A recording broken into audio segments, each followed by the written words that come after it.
Hey everybody, I'm up here taking a break for a second and wanted to talk about a food plot that I have on my other ridge. We were just up there where the hot fence was. I call it a hot fence, but it is electrical fence, there you go, for my new soybean field, which I'm super excited about. But I wanted to come over here to a plot that I've had for quite a few years. It started out to where it was about, give or take, 45 yards long, and then it ended up turning out to be about 225 yards. We'll go check out a spot here in a second and I'll show you what I want to talk about. But mainly what I want to talk about is the different soil types. A lot of times on new food plots or in food plots in general, we assess the whole food plot as a one. In the case of this, it's totally different.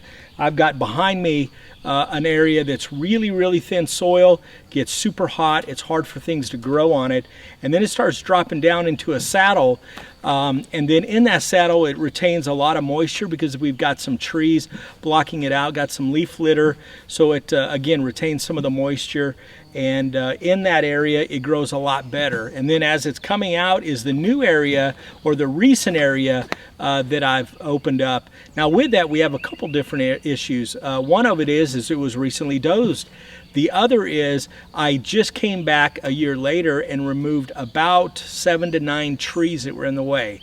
My dozer guy likes leaving a lot of trees. I want to leave a few of the white oaks. He likes leaving some of the other trees that are not white oaks that I usually come back and get out. He's a super guy, so it's nothing negative on him. We were opening up the plot and I told him to just use his liberty and kind of gave him some guidelines and told him we'd come back and change whatever we needed to. We did, no problem. It turned out great. With that, I have a few issues that I needed to address, and that was what having some established food plots down here and then opening up and to where it was bare dirt, very little soil, and obviously weed competition is going to be something that I'm faced with. Now what I did is I immediately went in and put buckwheat in. Now getting back to the trees, one of the reasons why I wanted to remove the trees, they were beautiful. It was awesome in fall looking out and seeing the leaves change and the green food plot, and it was just a great look. The problem is it was zapping a lot of the moisture, like especially in the summer months, which I'm trying to build the soil up, and with that all around the trees it was a complete circle of nothing. And that was because the chestnut oaks, most of them were chestnut oaks, and other trees were zapping all of the nutrients and all the moisture, and it was not allowing the clover or anything else that I was planting to have any moisture. Now that changed obviously in the fall as the moisture went down to the roots and everything like that, and it didn't take all the moisture up to the top. So I did have great food plots in the fall and in the winter, not a problem, except for the drought, but that's another subject we'll talk about another day. But anyways, getting back to that, I wanted to remove those trees because I was losing a lot of the footprint that I had in the food plot for food. And with that, I am learning with a small property that I need as much food as I possibly can get.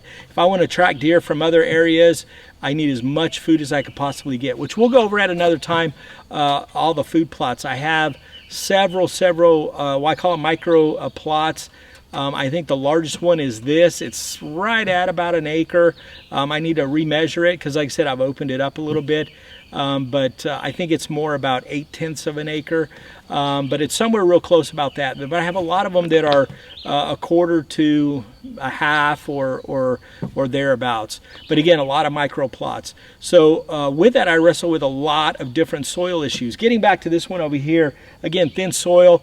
What I did over here is over the last couple years, I noticed it would dry out and nothing would grow. So I'd concentrate down further where I knew I can get some growth. It's a feel good. It made me feel good about planting stuff and having summer clover or whatever I was doing food plot wise, buckwheat. I like planting buckwheat, which we'll go over. And so what I did this year is I wanted to get it a little bit earlier. So what I did is, we'll get a close-up of the food plot over here. I planted a lot of crimson clover. I bought a 50-pound bag of crimson clover earlier in the year, and I've just been spreading it all over the place. So I did over here because I knew I was going to wrestle with moisture issues and drought real soon. And then I came back in and I put a lot of buckwheat. So now I've got buckwheat anywhere from probably 4 to 8 inches, give or take. Now what I'm going to do is next weekend we're expecting some rain, so I'm going to come back and I'm going to put more buckwheat in, and then that way I've got the clover, and then I'm starting to get levels and different layers at different heights. Hopefully it'll help suppress some of the weeds that I have in here. Down there we have grasses coming up, which is something we'll talk about later. But that way the weed competition and grass competition is very, very minimal, which I'm experiencing in here right now. Super happy about that. So it looks like it's working. I did it in another plot down there by my fruit trees in an area that's very, very similar to this, and it's working out great. So I'm going to continue to do that. So again, address your food plots for all the different soil types. Some are rockier, some have better soil, some of them have different types that you have to wrestle with, so you have to address it that way. So what I have over here is I have a lot of clover and buckwheat. And then as we go, I have a lot of clover, and then as I'm coming out in the new spots that I have, I put a lot more buckwheat. I wanted to deal with erosion issues and also get something in the dirt to help with any weed competition that you might have. Again, I'm already getting it, and I need to spray for some grasses, so I've got to do that within the next week. And I also went back over and spread some crimson over that as well. Again, trying to get as many roots in the system as I possibly can. The clover will die out. I think it's about 60 days, give or take. So as it looks like it's getting to be about that time, I'll come back and put some more in. And then as I get in towards the fall, I'll try to time it so it's about 2 feet tall. I don't want to get it 3-4 feet tall like I've seen it in some places. But I do want to get it a couple feet tall to get ready for my fall plot. So I'm just trying to time this stuff out, but I need to get some soil in here built up. It's going to be a long process, but again, I'm addressing not only different food plots for different areas of the food plot with different seeds and different recommendations, as I would call them, to fix the soil. Again, in the fall it's going to be all the same.